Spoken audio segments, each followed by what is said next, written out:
पादव यशसा उत्तान पादव।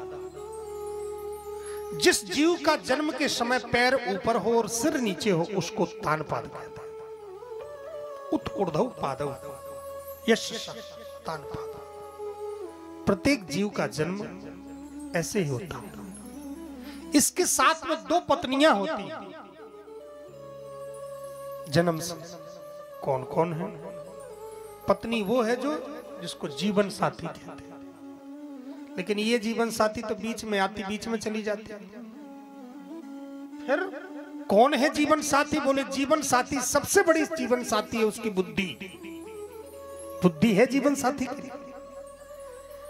बुद्धि जैसा कहती, चाहे स्त्री हो चाहे पुरुष, उसकी बुद्धि ही उसको चलाना। ये सुरुचि।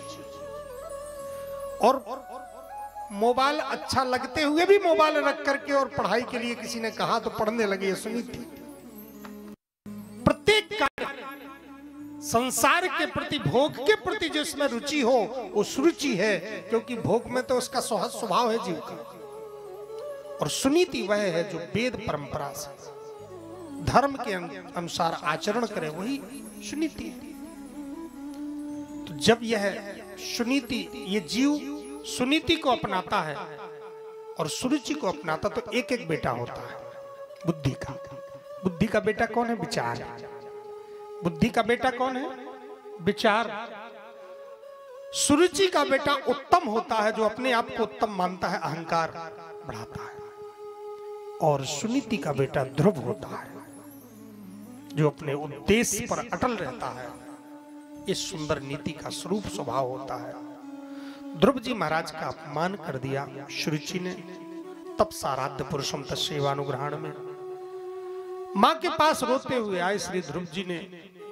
जब बताया मां का ये धर्म है, देखिए चाहती तो मां कह देती तेरी सौत ने मुझे जिंदगी भर सताया, ना जाने कितना क्या कहती अपने बेटे को। लेकिन धन्य है सुनीति ने सोचा कि मेरा पुत्र, अगर मैं इसको किसी की निंदा सुनाऊंगी तो इसके हृदय में जो पवित्र भाव है वो समाप्त हो जाएगा, राग द्वेष आ जाएगा। और ये राग द्वेष ही सबसे बड़ा बंधन का कारण है। इसलिए क्या करूं? इस समय इसका हृदय बड़ा निर्मल है, इसको मैं मार्गदर्शन कर दूं, सही दिशा दे। और सही दिशा देना ही गुरु का काम है। गुरु वही जो अंधकार से प्रकाश की तरफ ले जाए, वही तो गुरु। सदगुरु सोई। आज सुनीति ने कहा बेटा तूने, तेरी मां ने कौन सा गलत कहा है? यही तो कहा है कि तू तपस्या कर, भगवान को प्राप्त कर, उनसे वरदान मांग। तो इसमें कौन सी गलती है? बोले नहीं नहीं, उन्होंने कहा कि मां मेरी कोख से जन्म ले, कोई बात नहीं। बेटा ध्रुव, आज तक जिसको जो कुछ मिला है तपस्या से ही मिला है। किसी को भी सरलता से कुछ नहीं मिलता है। कोई भी आभूषण तभी बनता है जब वह आग और हथौड़ी दोनों सहता है, तभी वह आभूषण बनता है बेटा। इसलिए अगर तुझे वह परम लक्ष्य, वह तुझे पद प्राप्त करना है तो तू तपसाराध्य पुरुष जा, तपस्या कर। ध्रुव जी महाराज को कहां जाऊं? बोले जंगल में जा। मैंने यही सुना है जंगल में तपस्या की जाती है। उस माता सुनीति को यह नहीं पता कि उत्तर जाना है कि दक्षिण जाना है, पूरब जाना है कि पश्चिम जाना है। उस माता सुनीति को यह नहीं पता कि जाने के बाद इसको कहना क्या है, कौन सा मंत्र जपना है। उस माता सुनीति को यह भी नहीं पता कि वो जाकर के कितने दिन रहेगा। उसको यह भी नहीं पता कि वहां रह करके खाएगा क्या। उस माँ को यह भी नहीं पता कि मेरा बेटा 5 वर्ष का है, वहां कोई रक्षा करेगा कि नहीं करेगा।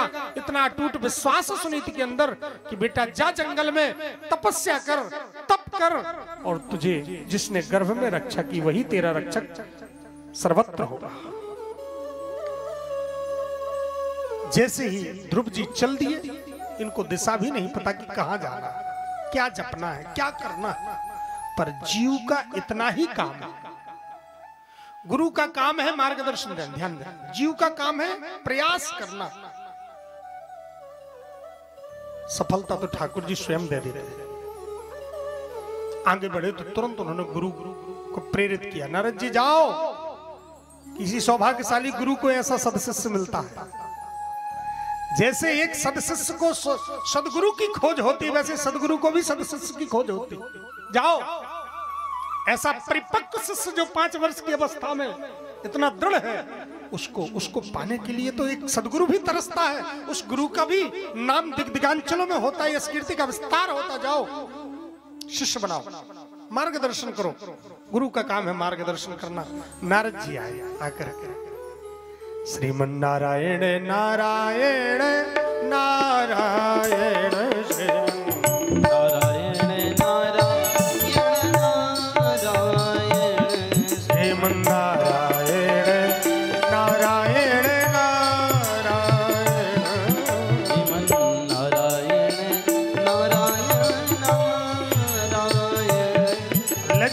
नारायण नारायण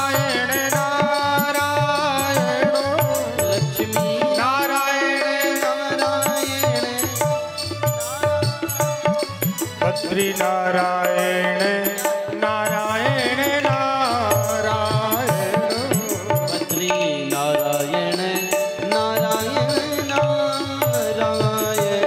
श्रीमन नारायण नारायण नारायण श्रीमन नारायण नारायण। बोलिए नारद जी महाराज की। नारद जी ने पहले तो परीक्षा लिया, बेटा अरे तू जंगल में कहां भटक रहा है बेटा, इतना छोटा सा बच्चा, जाओ जाओ घर जाओ, यहाँ जंगली जीव रहते हैं, यहाँ जीव सबको खा जाते हैं, जाओ जाओ। ध्रुव जी ने कहा महाराज जी मुझे आप लौटाइए नहीं, मैं तपस्या करने के लिए जा रहा हूं। बेटा तपस्या तो बहुत कठिन चीज है, तू तपस्या नहीं कर पाएगा। नहीं गुरुजी ऐसा मत कहिए, आप तो मुझे बताइए मैं कैसी तपस्या करूं। नहीं बेटा तू जा, तेरी माँ ने डांट दिया, तेरी माँ सौतेली माँ ने तुझे कठोर वचन कहे, पिता ने, मैं चलता हूं, चल तुझे राज्य दिला दूंगा, कुर्सी दिला दूंगा, अधिकार दिला दूंगा, लौट चल। तपस्या के चक्कर में मत पड़, बहुत कठिन है। ध्रुव जी ने कहा गुरुजी आप तो बीड़ा लिए हैं, मेरी माँ आपकी कथा सुनाया करती थी, आप नारद जी हैं क्या? हाँ हाँ मैं नारद हूं। तो आप असली नारद नहीं है क्या? नहीं बेटा मैं असली नारद हूं। नहीं गुरुजी आप तो नकली नारद लग रहे हैं। अगर असली नारद होते तो मुझे संसार में नहीं भेजते, मुझे भगवान के चरणों में लगाते। असली गुरु तो वही है जो भगवान के चरणों में। नारद जी का हृदय गदगद हो गया। वाह पुत्र मैं तेरी परीक्षा ले रहा हूं, तू वास्तव में दृढ़ है और दृढ़ साधक ही लक्ष्य को प्राप्त कर सकता है। मेरे पुत्र मेरे शिष्य, तेरे जैसे शिष्य को पाना भी गुरु का सौभाग्य है। ध्रुव तेरी माँ ने जो मार्ग कहा बिल्कुल सही कहा, जनन्या भेता पंथा। इसी मार्ग पर चल करके ही किसी को लक्ष्य प्राप्त होता है। पर ध्यान देना बेटा, लक्ष्य तभी मिलता है, परमात्मा की प्राप्ति तभी होती है जब गुरु के बताए हुए मार्गदर्शन पर चलते। गुरु मंत्र के माध्यम से इष्ट का निर्णय करते हैं। अभी तो हमारे जब तक गुरु वर्ण नहीं होता तब तक कोई इष्ट नहीं होता है। गंगा किनारे का गंगादास, जमुना किनारे का जमुनादास, न गंगा जी के रहे न जमुना जी के रहे। इसलिए गुरु मंत्र के माध्यम से पहले इष्ट निर्णय करते हैं, फिर इष्ट की ध्यान स्थिति बताते हैं। इष्ट की ध्यान स्थिति माने अगर राम जी इष्ट है तो कौन राम जी है, किस राम जी का ध्यान करना, बाल राम जी का कि राम जी का, मिथिला वाले दुल्हा राम जी कि चित्रकूट वाले वनवासी राम जी का, कि पुनः अयोध्या वाले राजा राम जी का, कई राम जी। तो गुरुजी पहले मंत्र के माध्यम से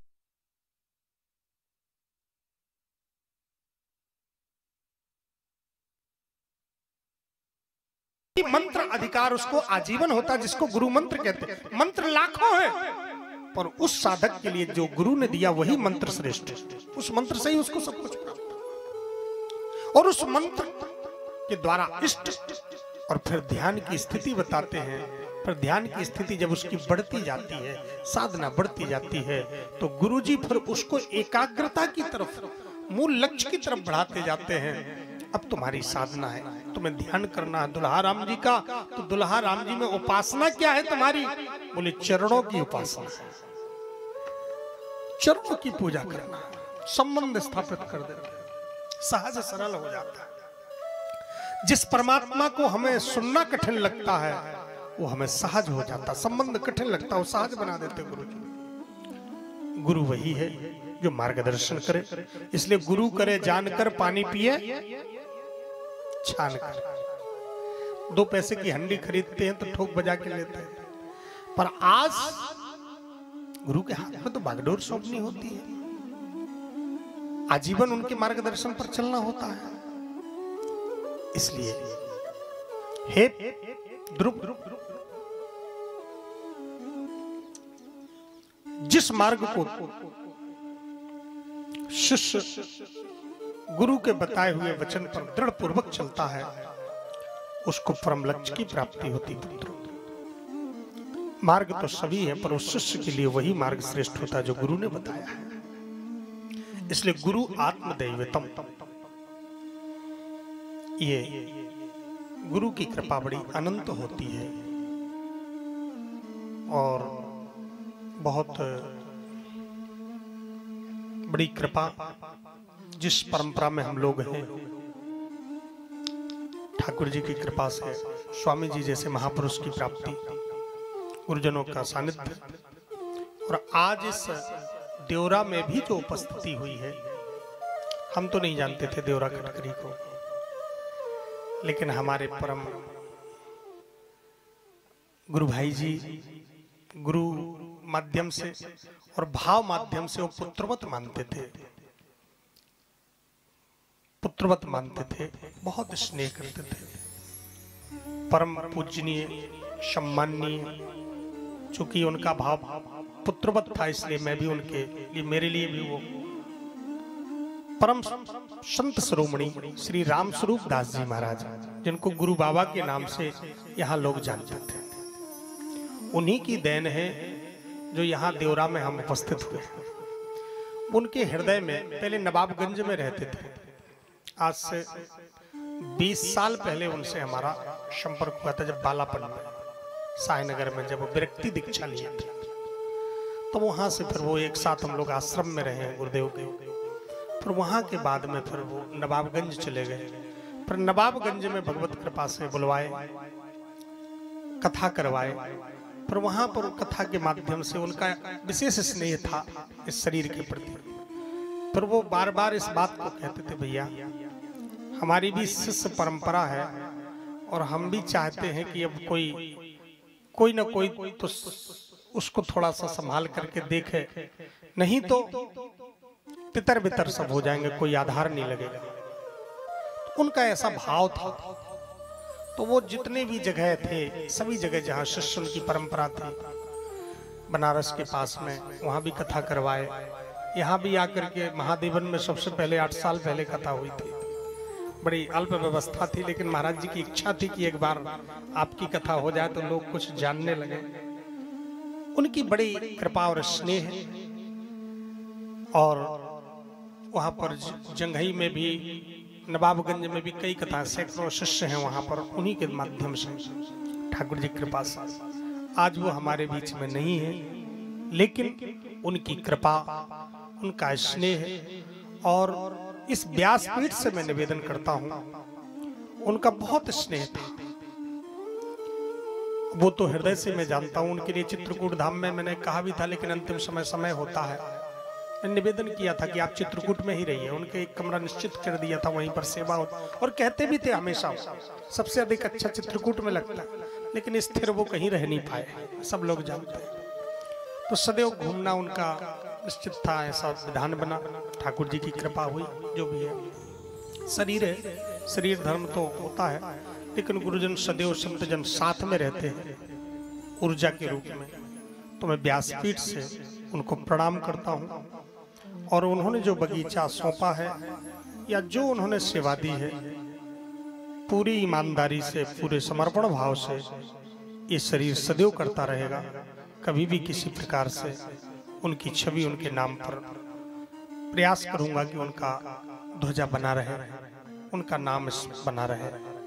पर यही हम लोग भी उनके निमित्त, चूंकि उनका बहुत स्नेह था इस गांव के प्रति भी, इसलिए उनके निमित्त ठाकुर जी के चरणों में प्रार्थना करें कि जहां हो प्रत्यक्ष अप्रत्यक्ष रूप से ठाकुर जी के चरणों में वो हैं, तो वो भगवान के चरणों में नित्य सेवा में विराजमान रहे और सबको आशीष प्रदान करें।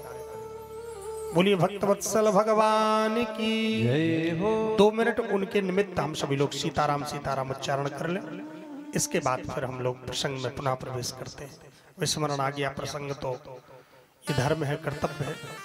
उनका बगीचा है, उनके बगीचे को मैं आध्यात्मिक बगीचे सिंचित करता रहूंगा, जैसा व्यासपीठ की और गुरुजनों की प्रेरणा कृपा होगी।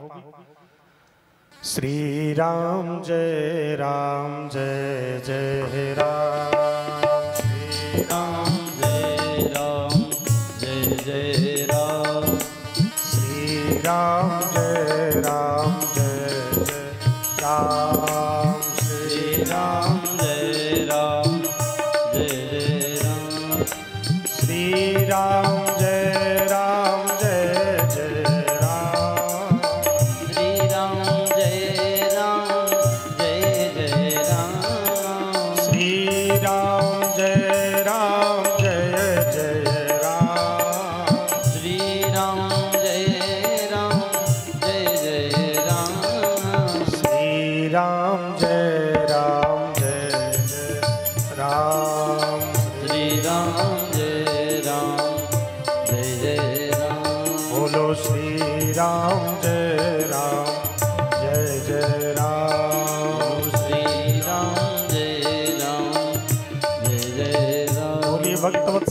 भगवान की, श्री सद्गुरुदेव भगवान की जय हो, श्री संत शिरोमणि श्री राम स्वरूप दास जी महाराज की जय हो।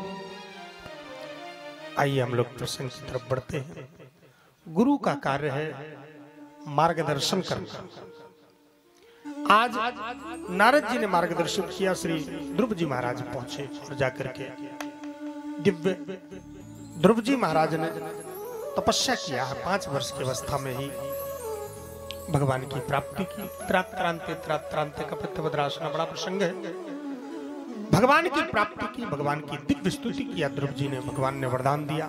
ध्रुव जी महाराज आए, 36,000 वर्ष तक राज्य किए।